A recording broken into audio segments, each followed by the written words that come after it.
Hello viewers, कैसे हैं आप सब। आज के इस वीडियो में हम देखेंगे 22 अगस्त के लिए कुछ इंपॉर्टेंट करंट अफेयर्स। चलिए शुरू करते हैं फर्स्ट पॉइंट से। फर्स्ट पॉइंट कह रहा है यूपी के देवरिया सदर विधायक का हार्ट अटैक से निधन हो गया है। इनका क्या नाम था? नाम है जन्मेजय सिंह। जन्मेजय सिंह देवरिया, यूपी के देवरिया से सदर विधायक थे और इनका हार्ट अटैक से हाल ही में निधन हो गया है। इमेज में आप देख सकते हैं इन्हें। इसके बाद नेक्स्ट न्यूज़ कह रही है अगले सप्ताह से रूस ने कितने लोगों पर कोरोना वैक्सीन के ट्रायल की घोषणा की है। तो कोरोना वैक्सीन, अभी तो न्यूज़ आ रही थी कि रशिया ने वैक्सीन बना ली है, पर अभी फिर से सेकेंड और थर्ड फेज़ के ट्रायल शुरू किए गए हैं और 40,000 लोगों पर कोरोना वैक्सीन का ट्रायल करने की घोषणा रूस ने की है नेक्स्ट वीक से। और इसी के साथ यह भी अब संशय में है कि रशिया के पास वाकई में कोविड-19 की वैक्सीन है भी या नहीं, क्योंकि कई देशों ने लगभग 1 अरब कोरोना वैक्सीन का ऑर्डर भी रशिया को दिया था जब रशिया ने यह घोषणा की थी कि रशिया ने वैक्सीन डेवलप कर ली है।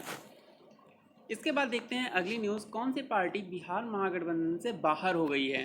तो आप देख सकते हैं यहाँ पर हिंदुस्तान आवाम मोर्चा अध्यक्ष हैं इसके जीतन राम मांझी, और ये बिहार महागठबंधन से बाहर हो गए हैं।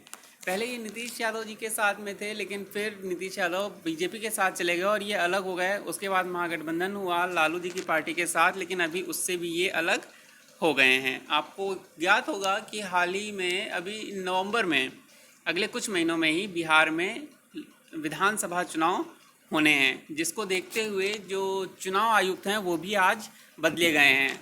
कमेंट सेक्शन में आप मुझे बताइएगा कि नए चुनाव आयुक्त कौन बनाए गए हैं। नेक्स्ट न्यूज़ कह रही है चीन के किस जगह पर मिसाइल तैनात करने के लिए साइट का निर्माण करना शुरू कर दिया है। चीन ने किस जगह पर मिसाइल तैनात करने के लिए साइट का निर्माण करना शुरू कर दिया है? तो यह शुरू किया गया है भारत के पास जो मानसरोवर लेक है वहाँ पर। इमेज में आप देख पा रहे होंगे, भारत में नेपाल के ऊपर और हिमाचल प्रदेश जम्मू कश्मीर के ईस्ट में मानसरोवर लेक पड़ती है। वहाँ पर लिपुलेक के पास मिसाइल निर्माण का काम शुरू किया है। जो इमेज से आप सैटेलाइट इमेज आ रही थी चाइना की मिसाइल लॉन्च की जो साइट है उसकी, उससे हमें ये पता चला है कि चाइना ने भारत सीमा के पास मिसाइल तैनाती करना शुरू कर दिया है। कुछ दिन पहले न्यूज़ आ रही थी कि भारत अमेरिका के साथ मिलके जो है फाइटर प्लेन्स तैनात करेगा इंडिया चीन बॉर्डर पर। उसी को लेकर या शायद, या ये तो पहले से ही कर रहे होंगे चाइना वाले, ठीक है, लेकिन ये न्यूज़, ये जो इमेज है ये अभी सामने आई है। तो तनाव बढ़ ही रहा है भारत और चाइना की सीमा पर। इसके बाद अगली न्यूज़ कह रही है स्वच्छता सर्वेक्षण 2020 में किस शहर को एक बार फिर से पहला स्थान प्राप्त हुआ है। तो यह हमने आपको कल भी बताया था कि लगातार चौथी बार इंदौर जो मध्य प्रदेश में है उसे स्वच्छता सर्वेक्षण में पहला स्थान प्राप्त हुआ है।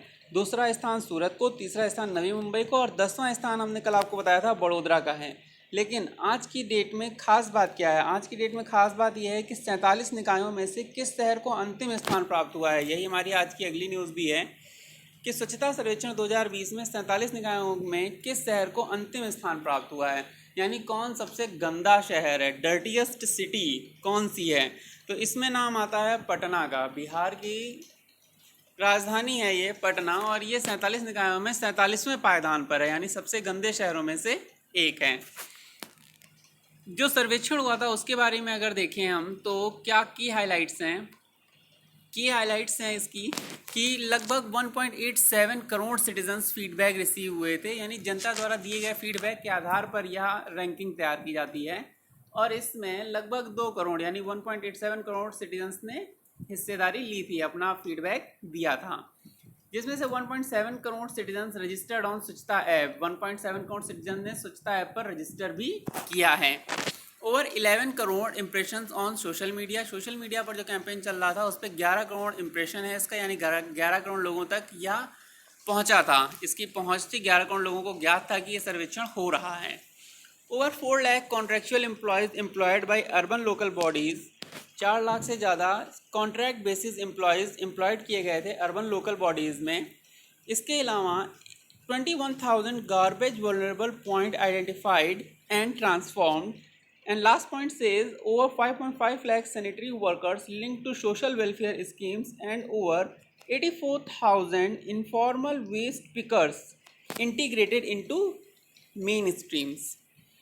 इसके बाद लास्ट पॉइंट क्या है, इसके बाद नेक्स्ट पॉइंट कह रहा है किस देश ने भारतीय शिक्षकों एवं छात्रों टैलेंट पासपोर्ट धारक के लिए अपनी सीमाएं यानी बॉर्डर्स ओपन कर दिए हैं। यानी किस देश ने अलाउ कर दिया है बाहर से जो टैलेंटेड छात्र हैं और टीचर्स हैं उनको आने के लिए। तो ये आने के लिए ओपन किया है फ्रांस ने, जैसा कि आप इमेज में देख पा रहे हैं आईफिल टावर पेरिस में।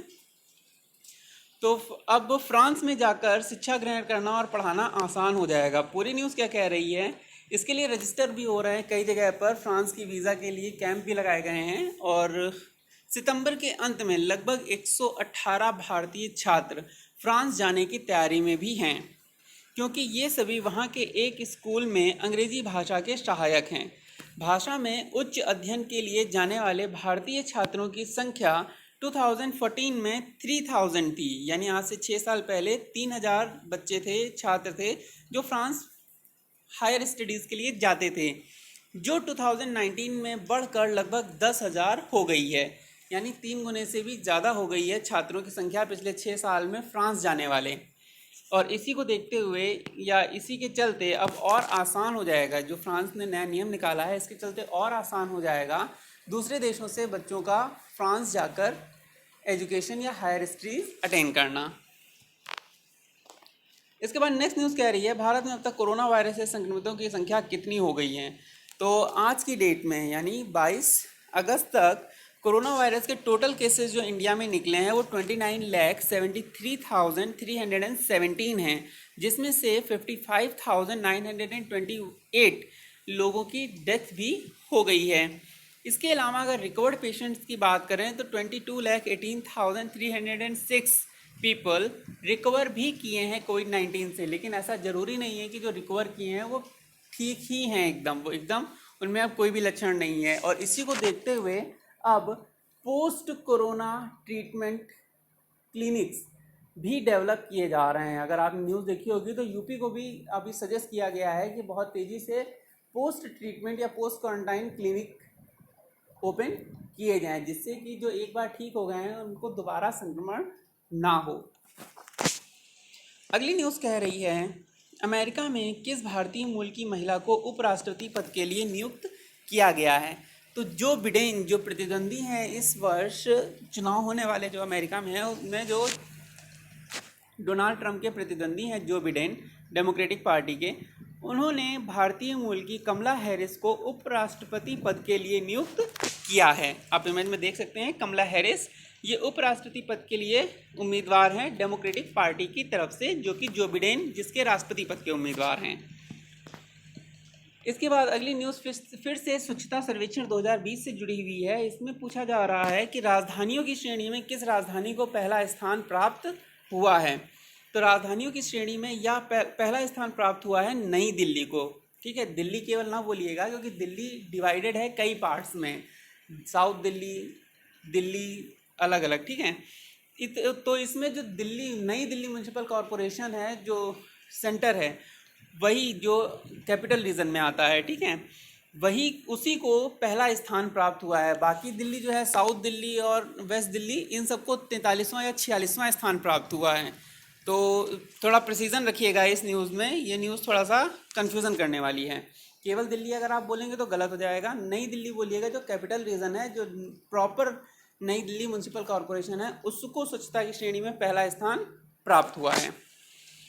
इसके बाद हम देखते हैं 22 अगस्त को कौन से इम्पॉर्टेंट डेज होते हैं। स्पेशली इन 2020 22 अगस्त यानी आज के दिन गणेश चतुर्थी की शुरुआत होगी। आज के दिन गणेश भगवान स्थापित किए जाते हैं, स्थापित किए जाएंगे आज के दिन घरों में।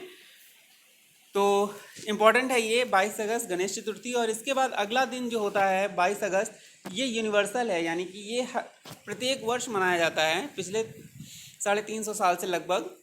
22 अगस्त को मद्रास डे होता है, यानी भारत के राज्य तमिलनाडु की राजधानी जो है मद्रास, जिसका अब नाम चेन्नई हो गया है, इसका फाउंडेशन 22 अगस्त को हुआ था। अगर हम थोड़ा सा हिस्ट्री में देखें जो कि इम्पॉर्टेंट है, तो 22 अगस्त 1639 को 22 अगस्त 1639 being the widely agreed date for the purchase of the village of Madraspatnam और Chennapatnam by East India Company. Factors Andrew Kogan and Francis Day from Damrala Venkadari Nayaka, the Viceroy of Vijayanagar Empire. यानी इस दिन east India company ने खरीदा था या Vijayanagar empire के viceroy से और इस शहर की स्थापना की थी। ऐसा वाइडली एक्सेप्टेड या वाइडली एग्रीड है, सभी लोग ऐसा मानते हैं। कब? 1639 में। तो मद्रास डे 22 अगस्त। इसके बाद नेक्स्ट हम देखते हैं, आखिरी है ये आज का, कि 22 अगस्त को 2020 में मलयालम कैलेंडर के अनुसार, केरल के कैलेंडर जो वहाँ का नेटिव कैलेंडर है उसके अनुसार डिसाइड किया जाता है हर साल कि वहाँ का जो सबसे प्रोमिनेंट फेस्टिवल है ओणम, वो कब मनाया जाएगा। और उसी के अनुसार 2020 में 22 अगस्त को अत्चमायम फेस्टिवल, जो कि ओणम की शुरुआत को सिग्निफाई करता है, ठीक है। तो Athachamayam marks the beginning of the 10-day Onam festival in Kerala.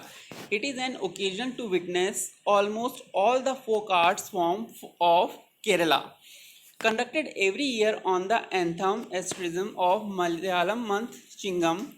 The event, held at the historical town of Tripunthura, is a celebration of a legendary victory of the Raja of Kochi, King of Kochi. In olden days, it was customary for the king to travel with his entire entourage to the Tripunthura fort. This was also the occasion for his subjects to greet the king and see him at close quarters. The procession, now without the king, still retains its majestic charm and is conducted in a spectacular manner. तो ये कोची के राजा की विजय के रूप में, विजय दिवस के रूप में मनाया जाता है ओणम। और जो अच्चमायम फेस्टिवल है, ये सिग्निफाई करता है कि अब से अगले 10 दिन तक ओणम फेस्टिवल रहेगा, या ओणम फेस्टिवल की शुरुआत को ये दर्शाता है। और ये 2020 में कब होगा? आज के दिन, यानी 22 अगस्त को। यानी कि ओणम का फेस्टिवल आज से शुरू हो जाएगा केरल में। तो ये थे 3 इम्पॉर्टेंट डेज और other important current affairs for 22 August 2020. For more current affairs, we will see you in next video. Till then, take care and thanks for watching.